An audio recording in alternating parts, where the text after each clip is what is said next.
ఆరోగ్యం ఎలా ఉంది ఇప్పుడు?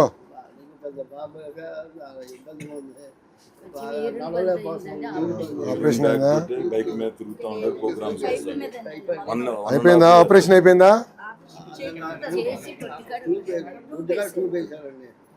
అది మరి తీసి టూర్ మార్పించాము సార్ గారు అక్కడికి వెళ్ళి చూపిస్తా ఉన్నారు. అయితే టైం సార్ లేదు, వెళ్తా అండి మొత్తం. అది ఎప్పుడు ఆ ప్రాణం కాపాడి వెళ్తా.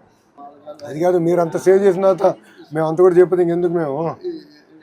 మీరేమవుతారమ్మా? బాగున్నావమ్మా? ఓయ్ నువ్వేనా? ఇట్రా, ఎవడరా రౌడీ అనుకున్నా. నీకు ఎందుకురా? నీకు రాజకీయాలు ఇప్పుడు అవసరం? అది ఆగరా. నువ్వు ఏంటి ఏంటి నాకేవా?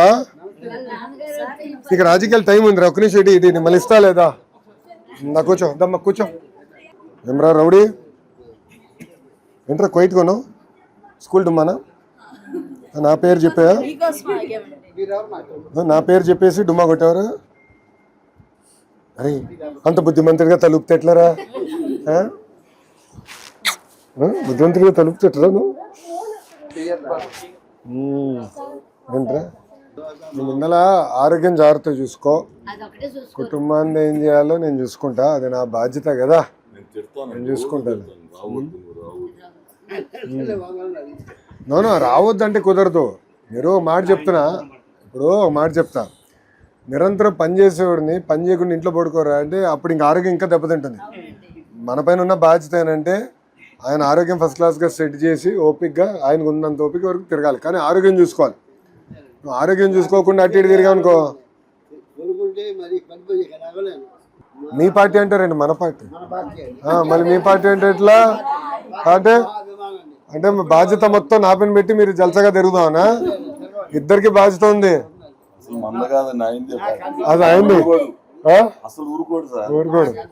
ఇది 82 బ్యాచ్ కదా, ఆ రక్తం వేరు, ఆ స్పీడ్ వేరు. పర్లేదు అదే మరలా ఏం తగలదు. ఏముంది? ఏమో సరదాగా ఉండాలి పిల్లలు. ఏమవుతుంది?